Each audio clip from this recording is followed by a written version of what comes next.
Olá, pessoal. Estamos de volta para dar sequência ao nosso estudo, hoje com o direito administrativo, dando continuidade então à nossa disciplina, verificando o nosso material, nosso edital. Nós temos o que a gente já estudou, né, pessoal? Chegando na finaleira aqui do direito administrativo, a gente já finalizou todos esses pontos aqui, os conceitos, os princípios, os poderes, os atos, os contratos administrativos e as licitações. E a gente hoje termina, então, a responsabilidade civil do Estado e na próxima aula a gente já começa o controle e aí a gente fecha a nosso assunto, nossa disciplina do direito administrativo na partezinha do controle.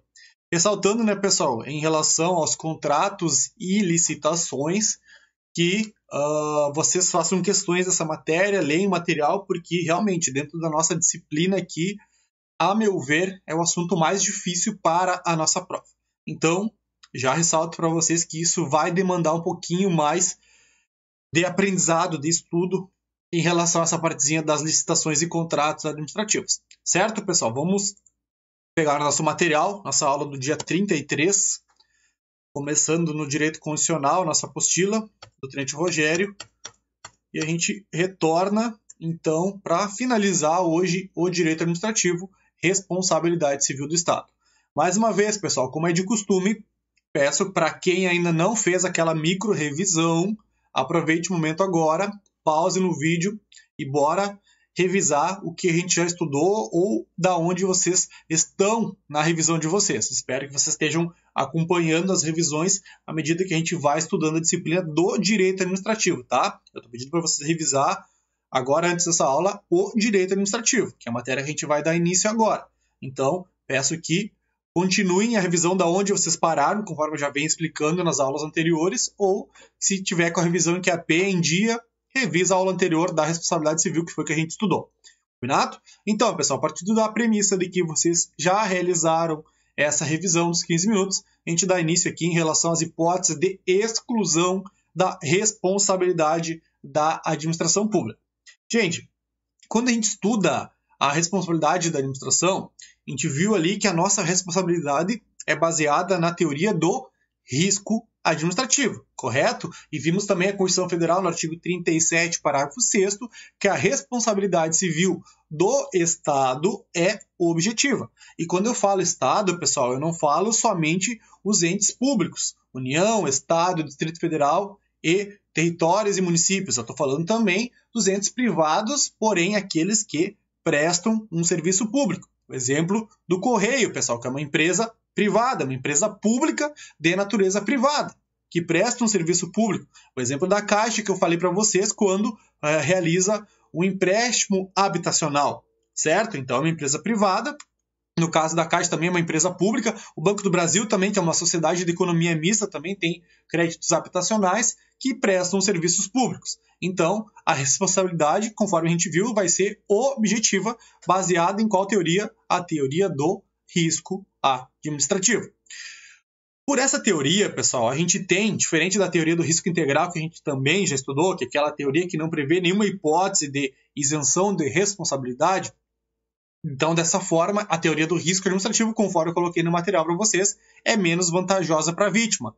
Porque, em determinadas circunstâncias, a teoria do risco administrativo vai admitir essas três circunstâncias aqui. Quais são elas, pessoal?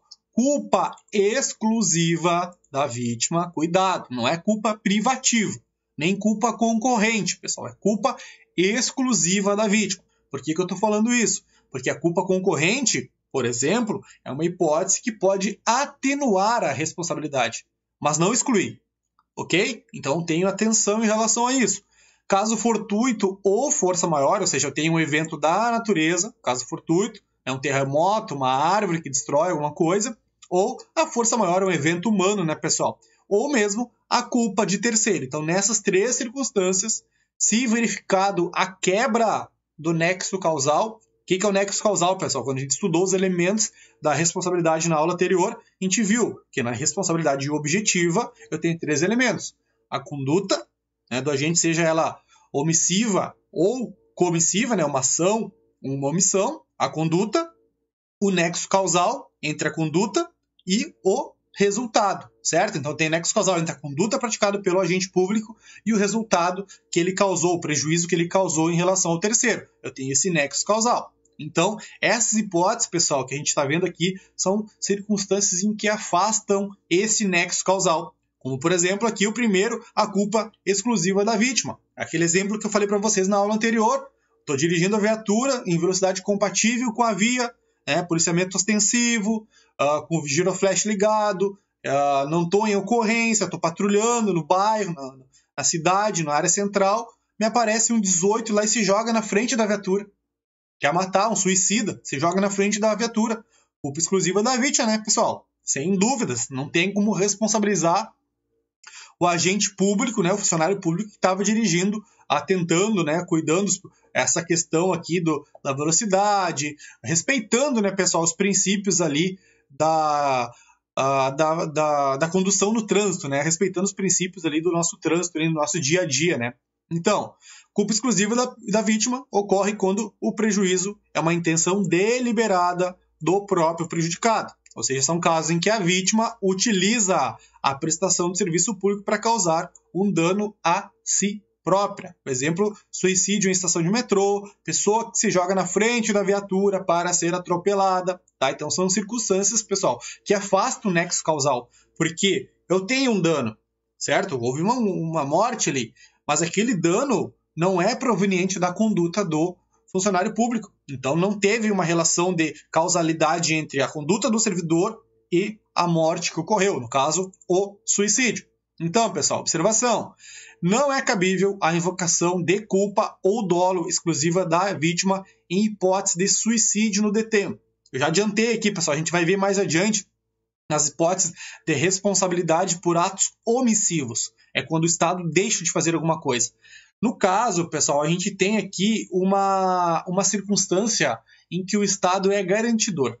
Por quê, pessoal? Por que garantidor? Porque quando o Estado coloca uma pessoa no presídio, ela coloca a pessoa no cárcere, a pessoa foi presa em flagrante e tudo mais, e ela está num presídio, por exemplo, o mesmo se aplica às escolas, pessoal, as crianças que estão em escolas públicas, por exemplo, é hipótese em que o Estado assume um papel de proteção, tanto do preso, que está dentro do presídio, como da criança que está na escola. Então, nessas circunstâncias, pessoal, se ocorre, por exemplo, o suicídio de um detento dentro do presídio, o Estado tem uma responsabilidade objetiva. Por mais que seja culpa exclusiva da vítima. Por quê? Porque o preso foi lá, na cela, foi lá e se enforcou. Mas o Estado, pessoal, ele deveria proteger aquele preso, não poderia deixar que isso ocorra. Teria que ter câmeras, teria que ter os agentes da SUSEP, por exemplo, fiscalizando, acompanhando. Então, por essa questão, pessoal, porque a pessoa está sob a custódia do Estado, seja o exemplo aqui do preso ou seja o exemplo da criança que está no colégio estadual, tanto público, tanto federal como municipal, né, pessoal? Tanto municipal quanto estadual, no caso, né? Então, nessas circunstâncias, pessoal, a responsabilidade é do Estado, por mais que seja culpa exclusiva da vítima. Então, muita atenção, galera, tá? Muita atenção. Por mais que eu sei que alguns de vocês vão achar um absurdo, né? Eu também, em tese, tinha essa visão, mas, infelizmente, pessoal, o Estado é protetor. Então, ele tem que, quando ele tá assumindo essa proteção daquela pessoa ali, seja um preso, né? Então, se o cara se matar, a família, pessoal, vai receber dano moral pelo falecimento do ente querido que estava no presídio. Ok, pessoal? Então, muita atenção em relação a isso aqui, tá? Coloquei porque é uma hipótese de culpa exclusiva da vítima, mas aqui a gente tem uma responsabilidade objetiva do Estado, ou seja, sem análise de culpa ou dolo, certo? Depois, pessoal, letra B, caso fortuito ou força maior. Aqui é tranquilo, né, pessoal? Caso fortuito é um evento da natureza, né? Um caso fortuito é um evento da natureza. Tá aqui, coloquei decorrente de... Desculpa, pessoal, a força maior, tá? Tô confundindo aqui. A força maior, porque aqui eu coloquei as nomenclaturas, mas aqui é caso fortuito ou força maior. Percebam que, vou arrumar depois no material de vocês, eu acho que ficou tudo junto aqui. A força maior é um evento da natureza, involuntário, imprevisível e incontrolável. O caso fortuito, sim, né? Que aí é um ato humano decorrente da falha da administração pública.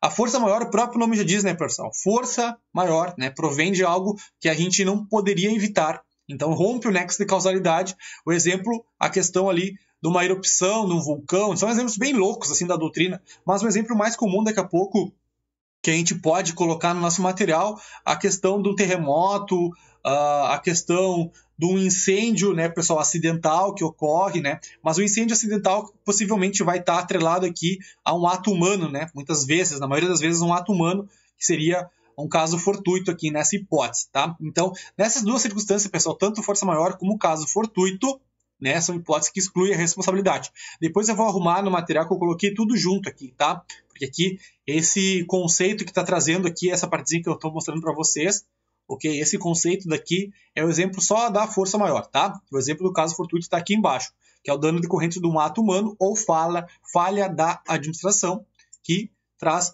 o rompimento de uma adutora, por exemplo. Então, o caso fortuito não exclui a responsabilidade estatal. Isso aqui é uma atenção que vocês precisam ter, pessoal. Por quê? Porque como eu tenho um evento humano, na maioria dos casos, eu não vou ter o afastamento desse nexo causal. Porque como eu tenho a conduta de uma pessoa que causou um prejuízo, muitas vezes o nexo causal ele não vai estar afastado. Tá? As questões de prova, galera, para a prova de vocês, como regra, trazem o caso fortuito ou força maior como hipóteses de excludentes de responsabilidade. Mas tem uma observaçãozinha aqui, que alguns doutrinadores apontam que o caso fortuito, por ser um ato humano ou falha da administração, não iria afastar a responsabilidade estatal. Tá? Mas isso não é unânime.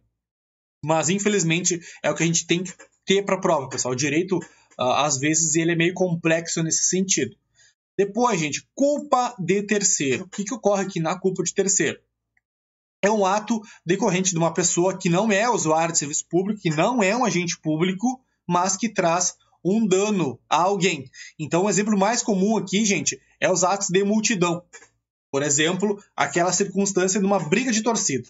Uma briga de torcida e os caras começam a brigar e causam prejuízos aos veículos que estão estacionados, a pessoas que estão passando ali com seus familiares, né? O pai que está saindo com o filho do jogo. Então, atos de multidão, eles trazem essa responsabilidade do Estado. Porém, pessoal, ela só vai ocorrer, a responsabilidade do Estado, quando o Estado tomar conhecimento desse ato de multidão e se mostrar omisso. Ou seja, de regra, pessoal, os prejuízos causados por atos de multidão são hipóteses que excluem a responsabilidade estatal. Né? Eu coloquei para vocês, culpa de terceiro, exclui. Porém, pensa a circunstância lá no Grenal, comum do Grenal, briga de torcida. Né? Os caras brigaram lá na saída do estádio, ele seja no Beira-Rio ou na Arena, os caras brigando. Ligam para a brigada e a brigada não aparece. Por mais que a gente sabe que a brigada sempre vai estar lá, né, pessoal? Mas vamos pensar na hipótese que a brigada não está no estádio e a brigada não apareceu. Né? Tomou conhecimento da ocorrência, né, dos atos de multidão e não apareceu. Nessa hipótese eu não tenho, percebam, eu não tenho uma hipótese que exclui a responsabilidade. Tá? Então, o dano provocado por multidão, o Estado responde se restar comprovada a sua culpa. No nosso exemplo aqui que eu estou falando para vocês, da briga de torcida no final do Grenal, na saída do jogo do Grêmio e do Inter, ocorreu por quê? Por um ato de terceiro. Mas aí qual que é o detalhe, pessoal? O Estado tomou conhecimento? Se sim, e se mostrou negligente, né? Teve uma conduta culposa, aí sim, não tem como afastar. Mas de regra, pessoal, que vocês tenham em mente que culpa de terceiro afasta o nexo causal e, por sua vez, afasta a responsabilidade estatal. Aí fica essa exceção aqui quando o Estado agir por culpa. Na maioria dos casos, o Estado vai se omitir, toma conhecimento daquela circunstância e se omite. Então, nessa circunstância, não vai poder afastar a responsabilidade. Pessoal, falei antes para vocês em relação à culpa concorrente, tá? Por quê? Porque a gente viu ali que a culpa exclusiva é uma hipótese que afasta o nexo causal. Porém, a culpa concorrente, ela somente atenua. Certo? Então, cuidado, pessoal. Atenção em relação a isso. Depois, agora aqui, pessoal, em relação aos atos omissivos do Estado. A gente viu, pessoal, que quando a gente tem uma conduta do Estado, ela pode ser dada tanto de forma por comissão, ou seja, uma ação, é um fazer estatal, ou uma omissão. Ocorre, pessoal, quando a gente tem uma omissão do Estado, olha só, situações fáticas em que o dano é causado a um particular em virtude de uma não atuação do agente público por parte do Estado. Trata-se de situações nas quais o agente teria o dever de atuar previsto em lei, mas não o faz. Essa conduta omissiva, pessoal, do Estado, ela vai decorrer de uma falta do serviço. Porém, ela precisa ficar comprovada. O Estado precisa tomar ciência daquela circunstância que poderia causar um prejuízo e não faz. Tá? Ou seja, ela é decorrente de uma inexistência de um dever, ou ele realiza um produto de forma deficiente ou com atraso. Aquela teoria que a gente estudou, que é a teoria da culpa anônima, ou culpa do serviço.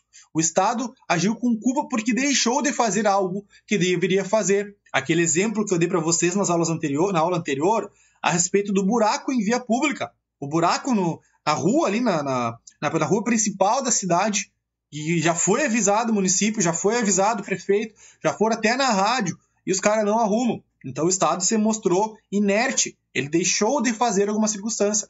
Então, nessa circunstância, pessoal, a gente vai ter o entendimento da doutrina e da jurisprudência, entendendo que em casos de omissão, a responsabilidade do Estado é subjetiva. Por quê? Porque eu preciso provar o dolo ou a culpa. Qual que é a culpa, pessoal? No exemplo do buraco, negligência.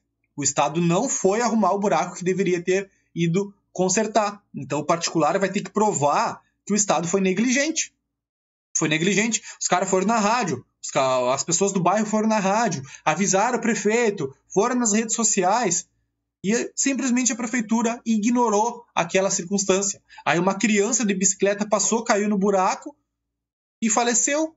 Morreu, pessoal. Por quê? Porque o Estado foi negligente, agiu com culpa. Então, nessa circunstância de omissão, pessoal, muita atenção. Quando o Estado tinha um dever de fazer, ele tomou ciência daquele dever. Importante, ele tem que tomar ciência, senão não tem como dizer que o Estado tinha a obrigação daquele conserto se não sabia daquela circunstância. Então, por isso que a responsabilidade é subjetiva, ou seja, precisa avaliar se o Estado agiu com dolo ou com culpa. O exemplo mais comum é da negligência, pessoal? O Estado toma conhecimento daquela circunstância, no nosso exemplo do buraco, e não faz o que deveria fazer. Então, observação. Olha só, vamos ler junto aqui, pessoal. Ressalte-se que a responsabilidade subjetiva aplicável neste caso não é aquela apresentada ou defendida pela teoria civilista, a teoria lá do direito civil. Por quê? Porque não depende de demonstração de culpa ou de dolo do agente público, mas sim de responsabilização decorrente da culpa anônima do serviço. Não é a culpa do agente público, pessoal, é a culpa do serviço que foi prestado de forma deficiente. Se foi prestado de forma atrasada, da administração pública, ou seja, entende que foi a má prestação de serviço, a prestação ineficiente ou a prestação atrasada do serviço. Então, essa circunstância, pessoal, vai ser analisada a responsabilidade subjetiva do Estado, ok? Então, a responsabilidade subjetiva do Estado usualmente se aplica nas hipóteses em que há um dano a um particular, tem que ter um nexo causal entre o ato praticado pelo Estado, nesse caso vai ser um ato omissivo, e o dano em decorrência de um ato de terceiro, não agente público, ou de fenômenos da natureza, mas que poderiam ter sido amenizados ou evitados se não houvesse ocorrida a omissão. Aqui eu coloquei emissão, mas eu vou arrumar no material, tá? É omissão estatal. Ou seja, pessoal, um fenômeno da natureza. O exemplo do buraco na rodovia. Deu uma enchente, passou muita água ali e acabou causando um buraco na rua. E o Estado tomou conhecimento, não fez nada, se mostrou omisso nessa circunstância, responsabilidade subjetiva. Claro, as pessoas que sofreram aquele dano vão ter que provar que o Estado, que avisaram, que foram na rádio, que informaram o prefeito, que foram no vereador e tudo mais, e mesmo assim os caras não arrumaram. Tá? Então, por isso que eu tenho uma omissão estatal decorrente de um evento da natureza. Aquele mesmo exemplo das multidões, pessoal, que eu falei para vocês. De regra, os atos de terceiros, a gente viu que são hipóteses que afastam a responsabilidade estatal. Mas, naquele exemplo que eu falei da saída do Grenal, se a brigada tomou conhecimento que estava ocorrendo uma briga generalizada e não compareceu, pessoal, é muito possível que aquela briga possa causar prejuízos a terceiros. E nessa circunstância, o Estado, tendo conhecimento daquela situação, se mostrou omisso, negligente, vai ter a responsabilidade estatal subjetiva, por quê? Porque vai ter que ser provada. A responsabilidade não é do agente público, ok? É do Estado, pessoal, que deixa de se manifestar. Então, exemplo 1. Em virtude de chuvas frequentes, determinada vizinhança se encontra totalmente alagada e, nesse contexto, uma criança sai para brincar na rua e morre de leptospirose. Nessa situação hipotética, os pais da criança deverão demonstrar que o Estado, se tivesse prestado serviço mensal de limpeza dos bueiros, o fato não teria ocorrido. Então, aqui uma omissão estatal, pessoal, negligência. Então, os pais deverão demonstrar, pessoal, ou seja, tem que demonstrar o quê? A culpa do Estado. A culpa do Estado.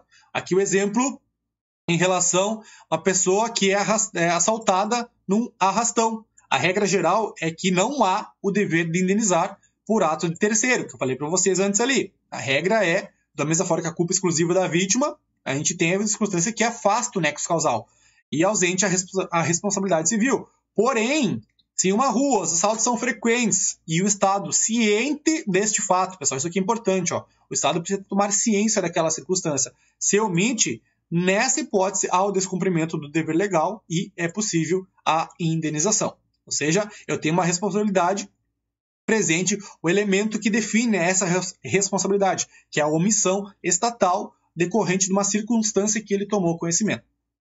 Certo, pessoal? Essa partezinha é um pouquinho mais chata, né? Mas acredito que a prova de vocês em relação aos atos omissivos vão perguntar em relação a qual teoria adotada, qual a necessidade se a responsabilidade é objetiva ou subjetiva, mas o que vocês precisam ter em mente é mais ou menos isso aí. Mas eu acredito que a leitura do material e as questões que eu coloquei no material de vocês aí vai clarear bem mais a mente do que eu falando para vocês aí, certo?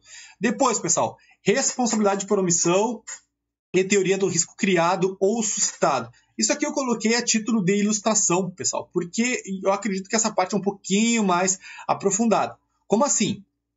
Eu falei para vocês que a teoria que em relação à responsabilidade de atos omissivos, que é quando o Estado deixa de fazer alguma coisa, seja por imprudência, seja por negligência ou imperícia, ela tem a responsabilidade subjetiva, né, do Estado.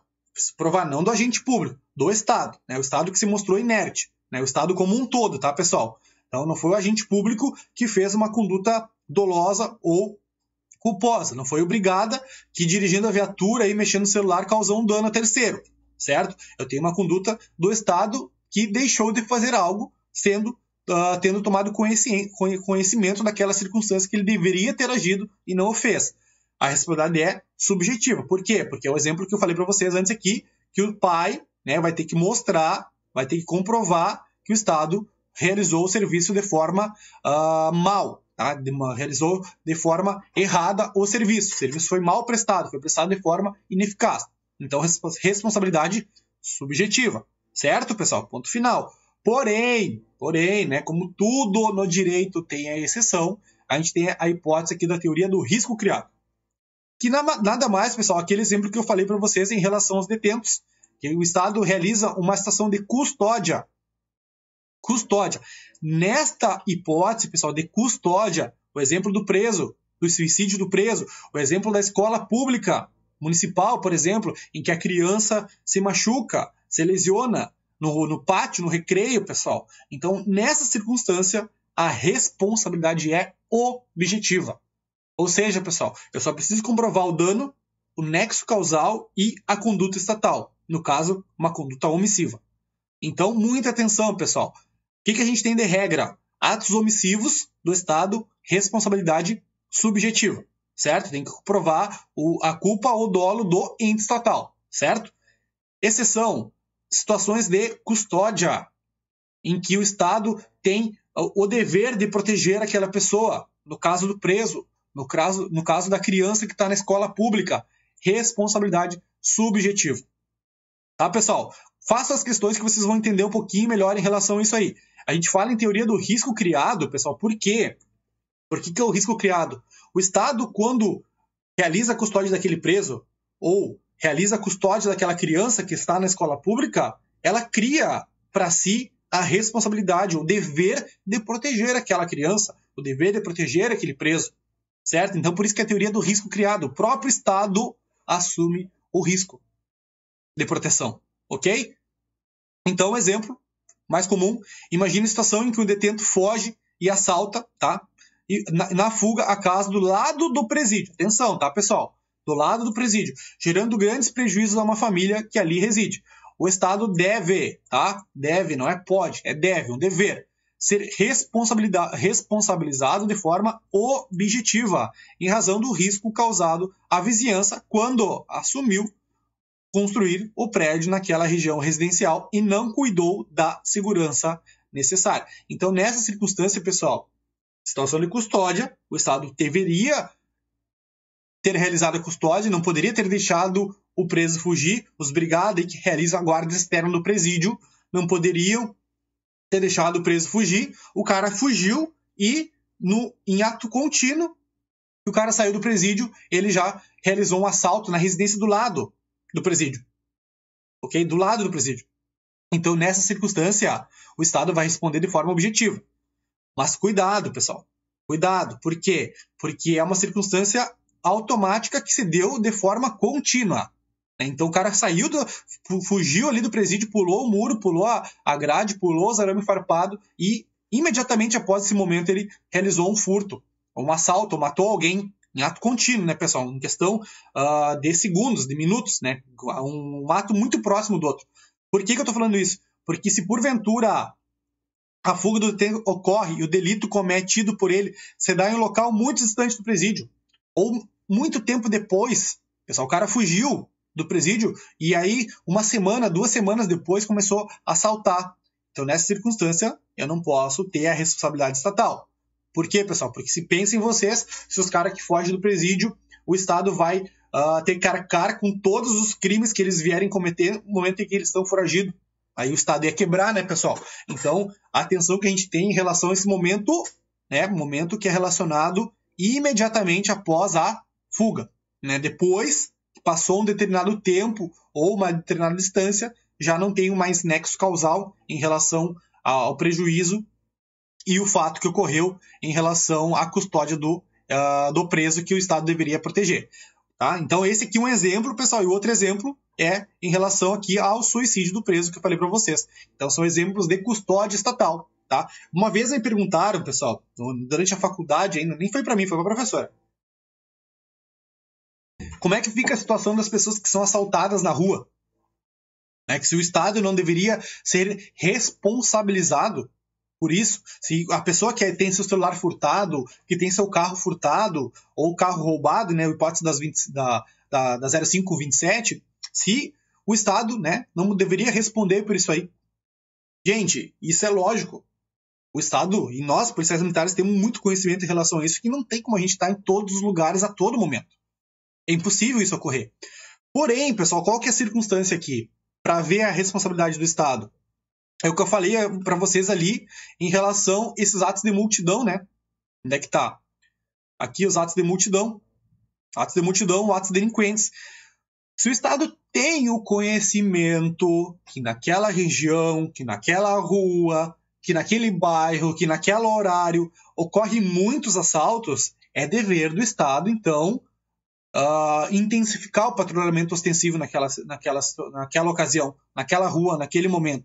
Então, a partir do momento que o Estado toma conhecimento de que ali é um local propício para o crime, para o furto, para o roubo, para os homicídios 0527, agora sim, se eu continuar ocorrendo e o Estado não fizer nada, se mostrar omisso, negligente, aí sim, pode ocorrer, tá, pessoal? Mas não nessas circunstâncias corriqueiras, assim, que uma pessoa é assaltada no local X, outra no local Y, tá? Então, nessa hipótese, não tem como, né? Não tem como.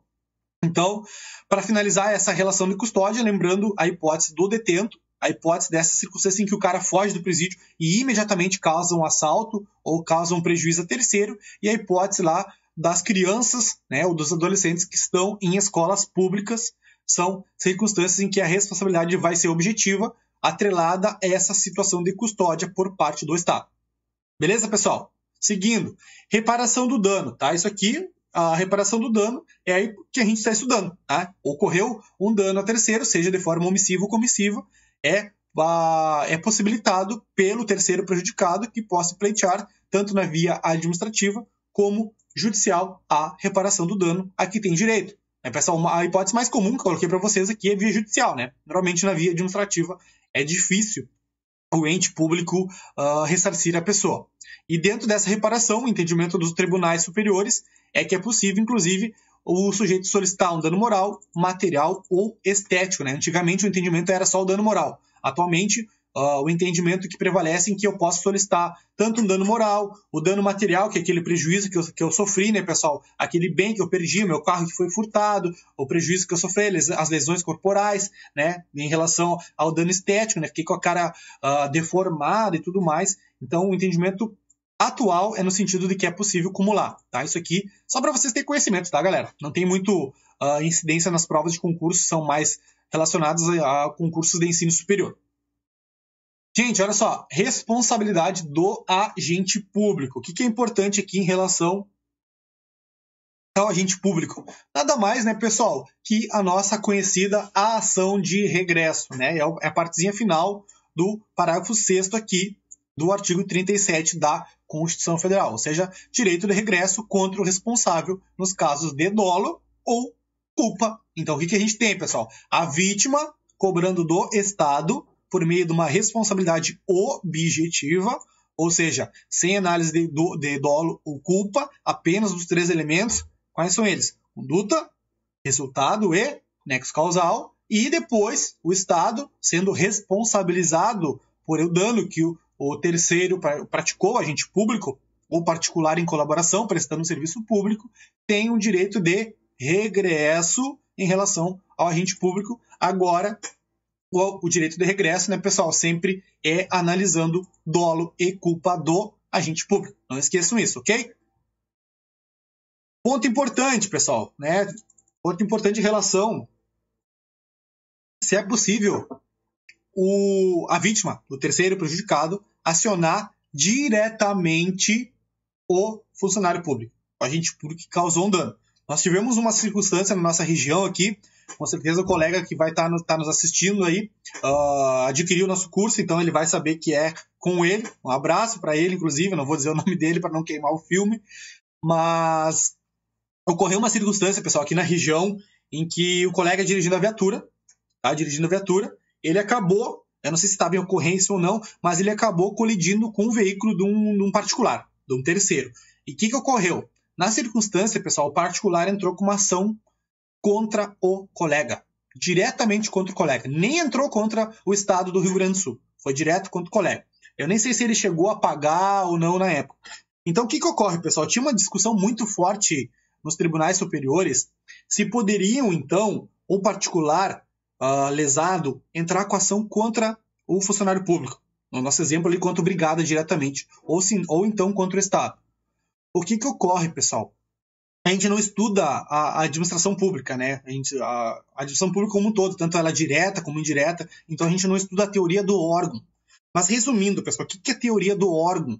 A teoria do órgão, ela também conhecida como teoria da imputação volitiva, ela significa dizer que quando o funcionário público ou o particular que está fazendo as vezes da administração pública, está prestando um serviço público, realiza atos administrativos, ele está fazendo as vezes do particular.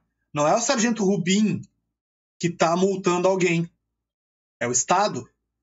Não é o tenente Rogério que está realizando a prisão de alguém. É o Estado. Certo, pessoal? É o Estado. Por quê? Porque a gente já faz as vezes do Estado. Eu falei a manga-lanos do Estado. Manga-manos do Estado. Acho que é assim o nome, pessoal. Né? Longa-manos. Agora sim. Agora fechou. É longa-manos do Estado.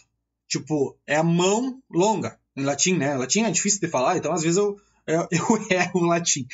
Mas é assim, pessoal. É a longa-manos do Estado. Ou seja, é a mão longa do Estado. Ou seja, a gente, como funcionário público, lá na cabeça, né, lá na ponta, no iceberg, lá, a gente, lá no dia a dia, está realizando atos administrativos, mas não nós, pessoal, não pessoa, mas o Estado.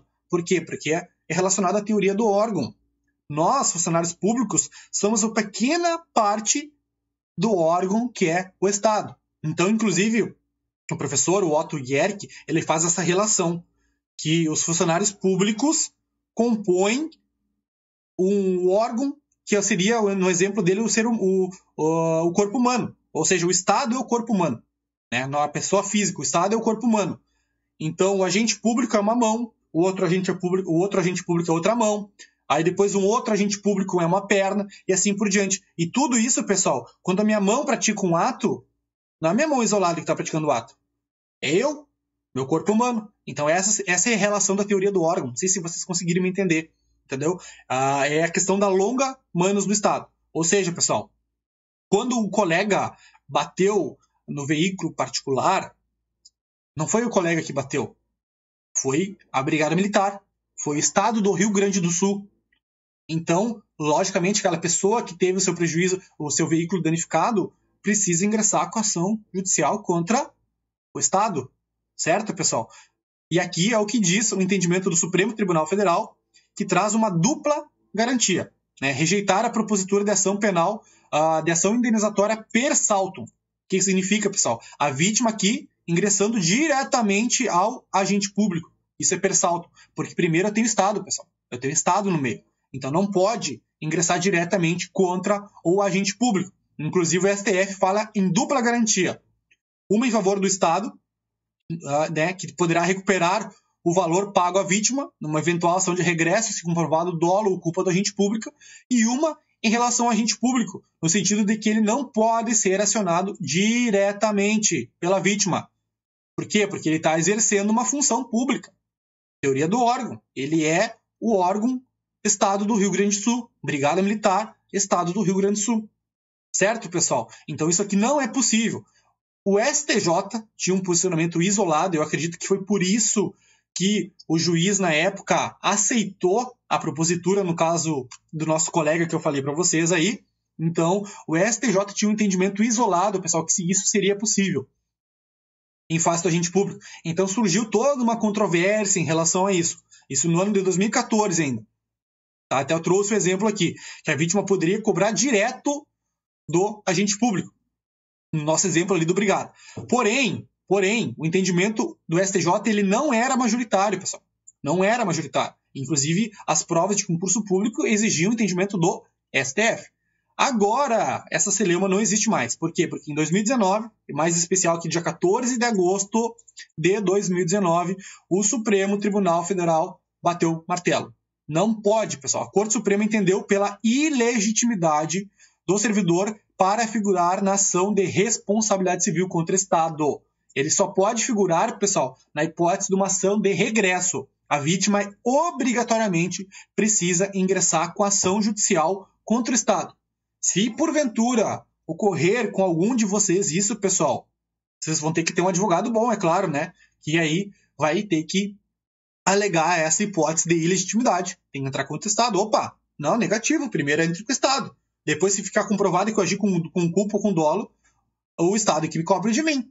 Certo? Então, isso é o entendimento que prevalece, pessoal. Até trouxe aqui, eu acho, para vocês aqui. Até estava lendo antes de começar a aula, que é o entendimento do STF. Olha só.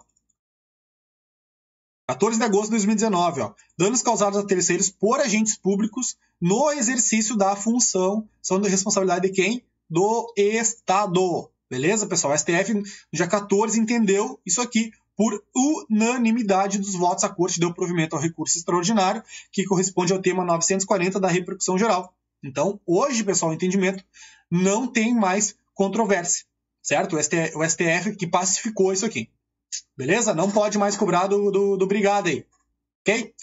Gente, olha só. Em relação a isso aqui, tem a hipótese de denunciação à lide. Que troço é esse? Denunciação à lide. É lá no direito processual civil. A galera do direito já deve ter ouvido falar. Mas para quem não é do direito, pessoal, resumindo, denunciação à lide, o próprio nome já é eu denunciar uma demanda judicial, que se chama no processo lide, né?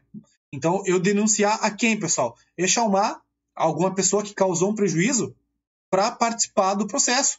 Então, o Estado é acionado, aí o Estado, não, peraí, eu vou trazer para dentro do processo aqui o Brigada que cometeu o ato ilícito aqui no direito civil, que causou prejuízo ao terceiro. Isso é denunciação à lide. É uma questão controvertida, né, pessoal? Porque, como a gente viu aqui esse entendimento que o Estado ele tem que responder e depois, porventura, ele aciona o particular, o o servidor público, no caso. Então, esse entendimento de denunciação a lide aqui seria a hipótese dos dois, né? Tanto o Estado como o servidor público responder no mesmo processo. Mas o entendimento majoritário é que não é possível a denunciação a lide, o Estado tem que responder, e se porventura ficar comprovado depois, uma eventual ação de regresso, dolo ou culpa do agente público, o Estado pode vir a chamar. Ok? Só um parênteses, tá, pessoal, em relação ao nosso estudo aqui. Mas certamente para nossa prova isso aqui com certeza não vai vir. Para a gente finalizar, pessoal, responsabilidade por atos legislativos e depois a gente vai estudar a responsabilidade por atos judiciais. Até então, galera, a gente está estudando a administração pública, certo? E a administração pública a gente fala em poder executivo, correto? Executivo. É Estado do Rio Grande do Sul, poder executivo. Tá? Então, agora, pessoal, a gente vai estudar a responsabilidade por atos legislativos e no próximo tópico, responsabilidade por atos judiciais. Isso aqui é bem tranquilo, galera, tá? As questões de prova são bem simples em relação a isso. E olha só, vou mostrar para vocês. Por quê? Quando o legislativo edita uma norma, pessoal, edita uma lei, né? Se eu editei uma lei, por exemplo, eu edito uma lei que a partir de então o uso de máscara por conta da propagação do coronavírus é obrigatório. Quem não usar máscara vai estar sujeito às penas do Código Penal. Criei um tipo penal em relação ao uso de máscara. Aí alguém lá, o Joãozinho, se acha prejudicado. Negativo, não quero usar máscara. Não tenho obrigação. Como é que eu vou usar máscara no meu dia a dia? Hein? Como é que eu vou correr de máscara, por exemplo? Então, aí eu corri de máscara, certo? Aí eu corri de máscara e passei mal. Tive um problema cardíaco, sei lá, aí eu vou entrar com uma ação judicial contra o Estado. Por quê? Porque é um ato legislativo. Pessoal, de regra, as leis em sentido formal, material, que é aquelas que atingem a todos, ou seja, quando o legislativo está atuando na sua função típica, ou seja, que é a função de elaborar leis, criar tipos penais, por exemplo, a questão de um tipo penal que teoricamente punisse a não utilização da máscara facial. Então, nessa hipótese, pessoal, o legislativo não responde, ok? Não há responsabilidade do legislativo. Mas muita atenção, pessoal, na sua função típica de elaborar leis. Coloquei até em maiúsculo aqui para vocês tomarem cuidado. Por que eu estou falando isso? Tá? Deixa eu até sair. Acho que dá para enxergar, né? Tá? Minha tela não está na frente aí. Estou falando isso, pessoal, porque quando a gente falar em leis de efeitos concretos, que é o que vai cair na prova de vocês, em relação a leis de efeitos concretos, é possível que o legislativo responda por atos que causarem prejuízos a terceiros? Agora sim.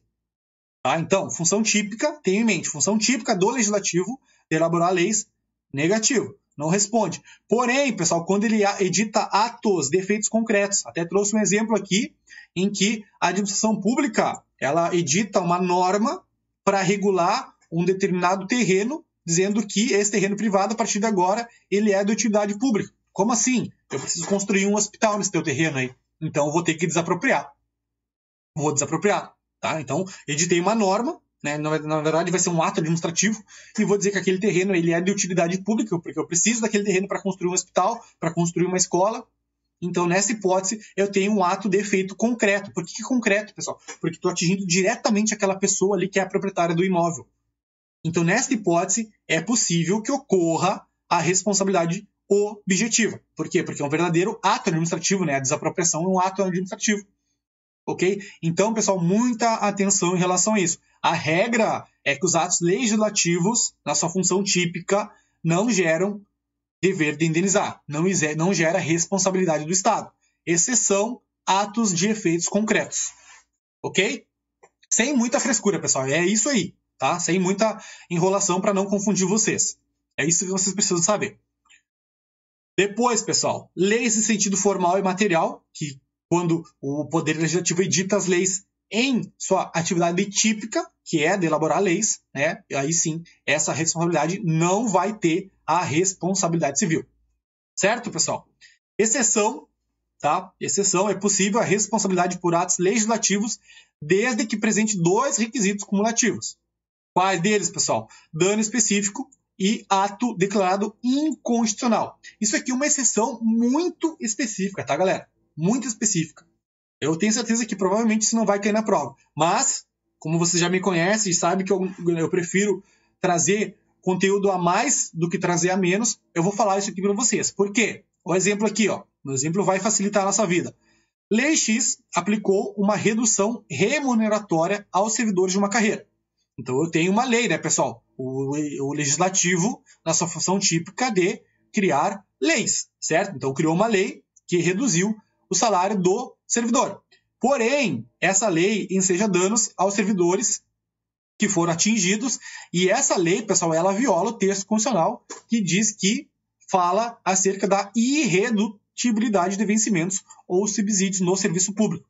Então, é uma lei que trouxe um dano específico a quem? Aqueles determinados servidores que foram prejudicados com a sua redução salarial, e ela é inconstitucional. Por quê? Porque ela viola a Constituição, o artigo 7, se eu não me engano, ali, os incisos do artigo 7, que fala sobre a irredutibilidade de vencimentos e subsídios.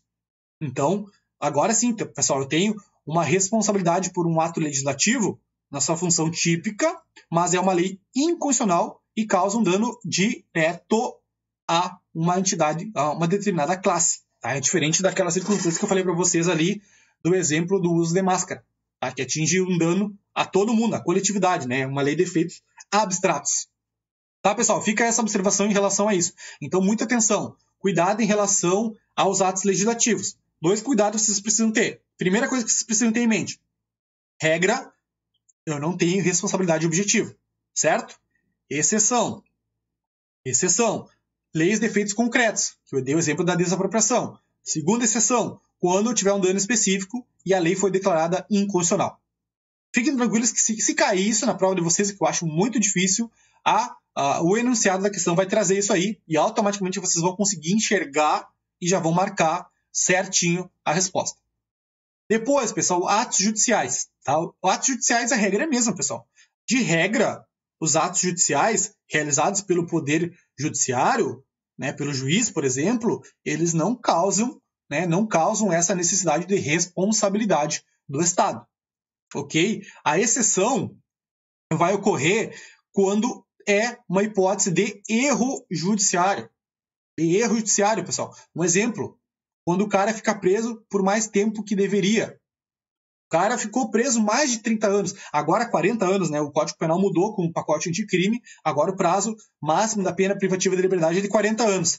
Aí suponhamos que o Estado esqueceu o cara no presídio. Esqueceu, o cara ficou 50 anos preso, pessoal. Foi preso aos 18 anos, aos 20 anos, foi preso com uma sentença condenatória transitada em julgado, e aí na sentença a condenação veio ali 80 anos de prisão. Mas a gente sabe que o máximo que ele poderia cumprir é 40, né, conforme a previsão do Código Penal. E aí passou 50 anos, o Estado não botou o cara em liberdade. Então, nesse caso, eu tenho um erro judiciário. Então, nessa circunstância, a responsabilidade do Estado é objetiva. Tá? O que vocês precisam ter em mente são as exceções.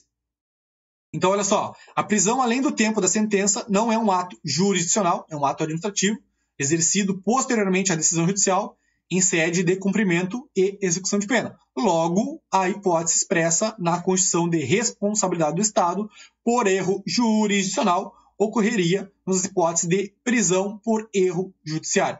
Ou, por exemplo, o cara foi preso sendo inocente, pessoal. Não foi o agente que praticou o homicídio. Foi o seu homônimo. Sabe o que é homônimo, pessoal? Aquelas pessoas que têm o mesmo nome. E aí o cara está sendo processado e julgado e está jurando de pé junto que não foi ele, mas o Estado não acredita. E nem se flagrou se existia uma outra pessoa no país que tivesse o mesmo nome. Então, uma hipótese de erro judiciário. Depois, pessoal, aqui eu trouxe só uma observação em relação ao Código do Processo Civil, que traz a circunstância em que o juiz age de forma dolosa, mas apenas a título de curiosidade para vocês. Beleza?